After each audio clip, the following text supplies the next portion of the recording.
जय माँ पीताम्बरा, जय माँ बगलामुखी।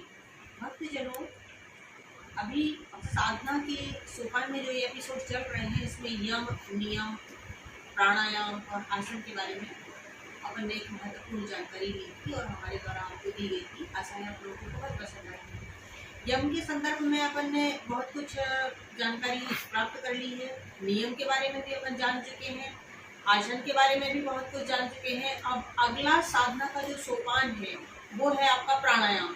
तो अपन सद्गुरु देव जी से अब प्राणायाम के बारे में अभी जानकारी लेंगे, जिससे आपको साधना के मार्ग में और भी ज़्यादा लाभ होगा। इनके द्वारा जो तपस्यात्मक ऊर्जा है, उसके द्वारा जो दिव्य ज्ञान की हमें प्राप्ति होगी, वो हमारे लिए अद्भुत होगी और हमारी साधना में वो बहुत ही सहयोगी होगी। ज्ञान के संदर्भ में अब गुरुदेव जी आपसे चर्चा करेंगे। सब प्रकार की वैदिक तांत्रिक साधनाओं में ये योग का होना अत्यंत आवश्यक है। तपस्वी भ्योऽधिको योगी ज्ञानीभ्योऽपि मतोऽधिकः कर्मभ्यश्चाधिको योगी तस्माद् योगी भवार्जुन। भगवान कृष्ण ने गीता में कहा है, हजारों वर्ष की तपस्या करने वाले से भी योगी श्रेष्ठ है। 4 वेद 6 शास्त्र 18 पुराण क्रम पद उपनिषद स्मृति, इस सबका पठन पाठन चिंतन मनन निधिध्यासन करने वाले ज्ञानी से भी योगी श्रेष्ठ है। क्योंकि योग वो चीज है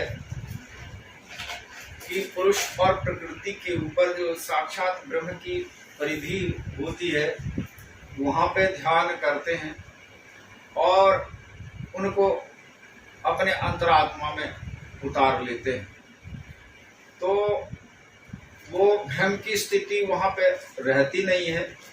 इसलिए यम, नियम, आसन, अब चौथे में आता है प्राणायाम।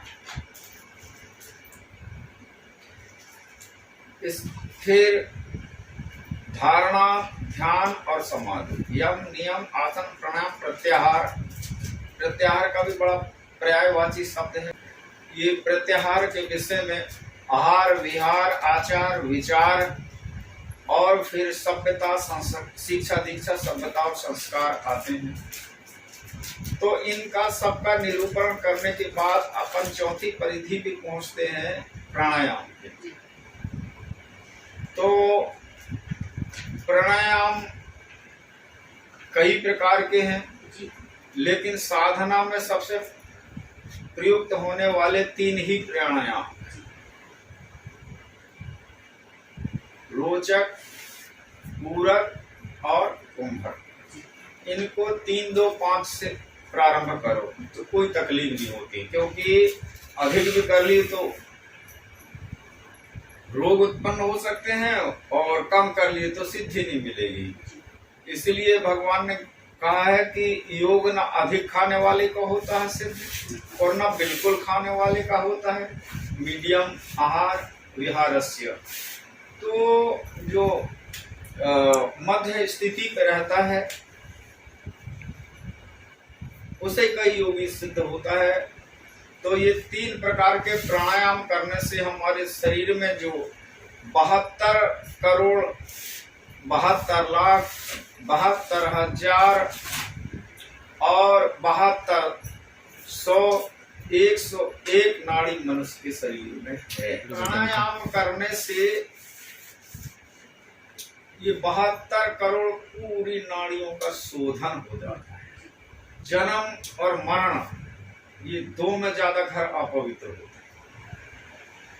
तो जब मरण हो गया तो हम घर के सदस्य या फिर वो एक निर्मल कर होते हैं, धोबी होते हैं, उनको बुला करके पूरे कपड़ों को धुलाते और सब जितने भी हमारे घर में रखा सहता सामान है उनको निकाल करके घर की सफाई करके लिपाई पुताई करके शुद्धिकरण करते हैं। इसी प्रकार प्राणायाम के द्वारा इस शरीर की जितनी भी गंदगी है उनको निकालते हैं। आप देखे होंगे कि जंगल, खेत, पहाड़ में जब एकदम से तूफान आता है तो पूरे कचरा को गोल कर देता है और बटोर के लिए उड़ा के ले जा लेता है। तो यहाँ के नाना प्रकार के जंगली वृक्षों के, खरपतवारों के बीजों को यहाँ से वहां से यहाँ माने आदान प्रदान हो जाता है।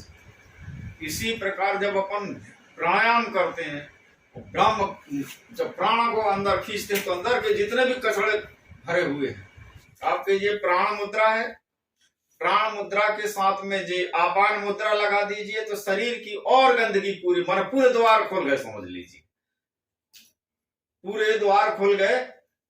और पसीने के द्वारा, नेत्र के द्वारा, नाक के द्वारा, कान के द्वारा, मुख के द्वारा, मलमूत्र के स्थान के द्वारा शरीर से पूरी गंदगी, इसका है कि अपान का मतलब है कि पूरी गंदगी शरीर से बाहर हो गई। तो मन को पवित्र बनाने के लिए अब ये सब करने के बाद में फिर ये ज्ञान मुद्रा लगा करके, तो इससे फिर मन स्थिर होता है। क्योंकि अपन जैसे ज्यादा खा लेते हैं ना तो आलसी थोड़ी देर लेट लो, कितना भी महत्वपूर्ण काम होगा तो उसको छोड़ करके अपन विश्राम करते हैं। इसी प्रकार आचार विचार, आहार विहार, खान पान, सांसारिक रंग राग से जब मन प्रमाद की तरफ चले जाता है तो ये ज्ञान मुद्रा लगा दो तो वो हमारे मन जो है स्थिर होने लगता है, मन स्थिर होने लगता है। तो ये प्राणों में भार कब होता है कि जब 72,000 नाड़ी जाम हो गई हमारी, अंदर का 9 संस्थान, हस्ती संस्थान, मांस संस्थान, प्रजनन संस्थान, मल उत्सर्जन और विसर्जन संस्थान, ये 9 संस्थान है। इन 9 संस्थान में जो गंदगी भरी पड़ी हुई है इससे प्रमाद उत्पन्न होता है। फिर वो पढ़ने लिखने में मन नहीं लगना, पढ़ना तो भूल जाना, आदत की कमी, चिड़चिड़ापन, खाने पीने में मन नहीं लगना, नींद नहीं आना, ये कई प्रकार की शारीरिक जी होती है। तो ये प्राणायाम करने से क्या होता है, आयाम वैसे वैसे तुम लाल लाल डोरा बांध लो यहाँ और दंड बैठा करो, कहने तो पूरे गांव के लोग डरेंगे, क्षेत्र बड़ा पहलवान है रे, उससे डर के रहना नहीं बेटा, वो इतने अखाड़े फलाने पटक दिए। तो व्यायाम करने से इतनी बड़ी धाक जमती है, तो प्राणायाम करने से देवता लोग भी 3 लोकों में धाक हो जाती है, वो वीर हो जाता है। ये काम क्रोध मद लोभ नाथ नरक के पंत्र परिहर सब परिहर रघुवीर ही भजहु भजहि जय संत। रावण को समझाया था उनके भ्राता विभीषण। तो ये हमारे जो काम क्रोध मद लोभ मोह मत्सर है, ये हम जब सत्कर्म करते हैं, सत्संग करते हैं, इनमें आड़े आते हैं, हमारे पुण्य कर्म करने में आड़े आते हैं। तो ये प्राणायाम करने में और व्यायाम करने में दोनों वो इतने वीर हो जाते हैं कि ये महावीर हैं। वीर 4 प्रकार के होते हैं, भट्ट, सुभट, महाभट्ट और दारुण भट्ट। इन चारों वीरों को जो जीत लेता वो महावीर कहलाता है। इसी प्रकार ये प्राणों का आयाम करने से भगवान राम कहते हैं कि सारे संसार में जगत को किसने जीता है, किसने अपने मन को जीता है। हड्डियों का ढांचा है कितनी, 300 हड्डी, 320 हड्डियों का एक झोपड़ा है, ये खड़ा हुआ है। ये नाली के रूप में और रस्सी के रूप में, वायर के रूप में, जब स्वयं ज्वाइंटिंग है, जी पूरा फिटिंग है इसमें, एसी सिस्टम, कूलर सिस्टम और भी जितने सिस्टम, माने सब पूरा ब्रह्मांड का चित्रण है इसमें हमारे में। तो और इसमें 500 पुरुष में और 520 महिलाओं में, क्योंकि अंग प्रत्यंग उनके अधिक होते हैं इसलिए उनको 20 मांसपेशियां ज्यादा है। तो 320 हड्डियों में इनको छा दिया गया है, उसके ऊपर से 520 मांसपेशी और ये नस और नाड़ी इससे बांध दिया गया हो उनको, जैसे बिंडल बनाते हैं अपन, रस्सी से कस देते थे पहले, आजकल तो बैग सूट के सब हो गए हैं, पहले बिंडल बनाते थे हम। तो इसी प्रकार इसमें मल और मूत्र की घड़ा है, इसके कितने स्नो पाउडर सुगंधित द्रव्य लगा लो, इसके रोम रोम से ही दुर्गंध निकलता है, क्योंकि मलमूत्र का भांड ही है। अरे मन क्यों हुआ आशिक, ये तन में ले की भट्टी है, जो निकला प्राण इसमें से हुआ माटी का माटी है। इसलिए परम सुख को प्राप्त करो, यहाँ का क्षणिक सुख है जो विषयों में फिर आकर आंख देव देखा, रहित पुरुषार्थ होने पर लगे इमली सी खट्टी है। तो आदि परम सुख को प्राप्त कर लो मनुष्य तन पाने के बाद, अरे कूप क्या खोदे कोई घर आग लग जाने के बाद। तो अभी हमने युवा अवस्था में भजन भक्ति नहीं कर पाया, अपने मानव जीवन को सम मार्ग में नहीं लग पाया, और ये नरक स्वर्ग अपवर्ग नसेनी ज्ञान वैराग भगति सुख देनी, नरक की और स्वर्ग की और मोक्ष की सीढ़ी है, उसमें हमने नहीं लगा पाया, तो हमारा जीवन पूरा व्यर्थ में चला गया। इसलिए तन की शुद्धि, मन की शुद्धि, बुद्धि की शुद्धि, क्रिया की शुद्धि बनाने के लिए हमको रोम रोम में राम को रमाने के लिए प्राणायाम करना बहुत जरूरी है, वो है प्राणायाम। जी। यदि कोई भक्त आपसे प्राणायाम के बारे में चर्चा करना चाहे या सीखना चाहे तो वो कैसे आपसे संपर्क करे और कैसे आप उसको प्राणायाम सिखाएंगे, थोड़ा इस पर आप प्रकाश डालें। क्या है, जब सदगुरु के चरणों में समर्पित होता है भक्त, जी। तो रामायण में लिखा है कि जो भगवत भक्ति का इच्छुक है उसको ही उपदेश दिया जाए। इदम ते ना तपस्काय ना भक्ताय कदाचन नाचा सुर से वाचम नाम में अभ्यासो यति, कि जो एक सुनने की इच्छा नहीं है, तो उसके फ्रेंड के साथ में जबरदस्ती सुनने के लिए आ गया है वो, लेकिन उसकी प्रीति नहीं होगी, तो जो भगवान कहते हैं कि मेरी निंदा करता है, मेरे भक्तों की निंदा करता है, संत ब्राह्मणों की निंदा करता है, वेद पुराणों की निंदा करता है, ऐसा तो हरि विमुख हूं न सुनाया हूं कब हूं सुरपति सरिस हो नर्भ जब हूं। यदि वो देवराजेंद्र के समान भी विभवशाली है तो भी उसको ये ज्ञान नहीं देना चाहिए। और जो जिज्ञासु है, ज्ञान भक्त चार प्रकार के होते हैं, ज्ञानी, यथार्थी, आर्थ और जिज्ञासु। यदि वो जिज्ञासु है और वो समर्पण भाव से आता है गुरु शरण में, तो फिर हरि गूढ़ तत्व, ये गुण तत्व है, ये गूढ़ तत्व न साधु दुरावही आरत अधिकारी जहां पावही।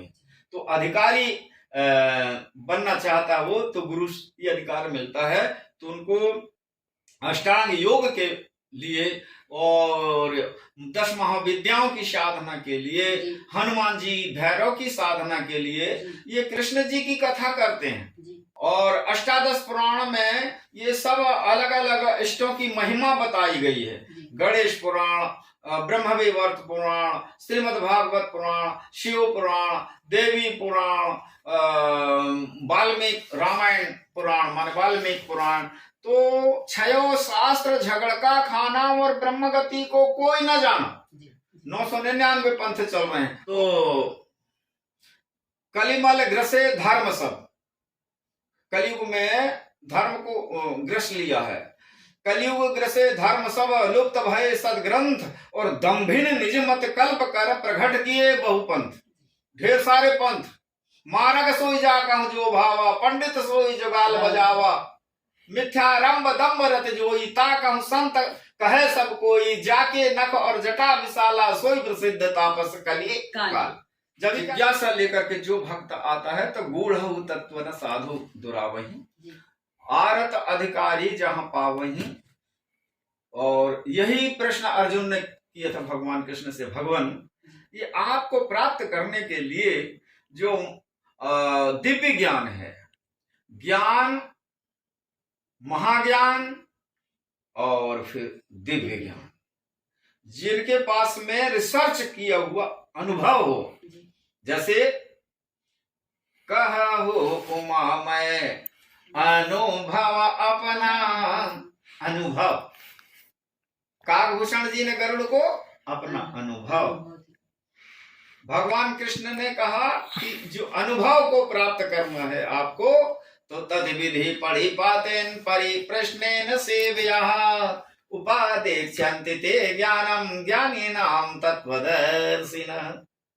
जो तत्व को जानने वाले जो महात्मा होंगे, संत होंगे, सदगुरु होंगे, तद विधि पढ़ी प्रातेन, उनको जाओ, उनको भली विधि प्राणायाम करो, सेवा शुश्रूषा करके, दान दक्षिणा दे करके उनको प्रसन्न करो, और प्रसन्न करने के बाद में फिर उनसे अपना अनुनय विनय करो, तब वो आपको ज्ञान देंगे। तत्व को जानने वाले महात्मा मेरा ज्ञान तुमको आपको बताएंगे। क्योंकि ये दिव्य ज्ञान जो है मनमाने किसी को भी सुनाने का नहीं है। जैसे एक गंगा जल को नाली में डालें महापाप होता है, तो एक मदिरा को भी गंगा में डाल दे तो वो गंगा ही बन जाती है। लेकिन गंगा को एक बोतल दारू में डालोगे गंगा नहीं बनेगी, दाल बनेगी।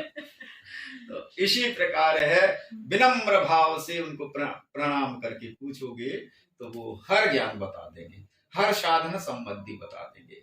वो तो सब एक ही है ब्रह्म, लेकिन किस रूप की साधना करना चाहते हैं वो सब वही रूप आपके मन मंदिर में स्थापना कर देंगे, फिर उसके आप प्राप्त करते जाओ। भक्तजनों, अब अगले वीडियो में हम प्रत्याहार के बारे में गुरुजी से चर्चा करेंगे और महत्वपूर्ण जानकारी आपके सामने लाएंगे। आप ऐसे ही वीडियो देखते रहें। जय मां बगलामुखी, जय मां।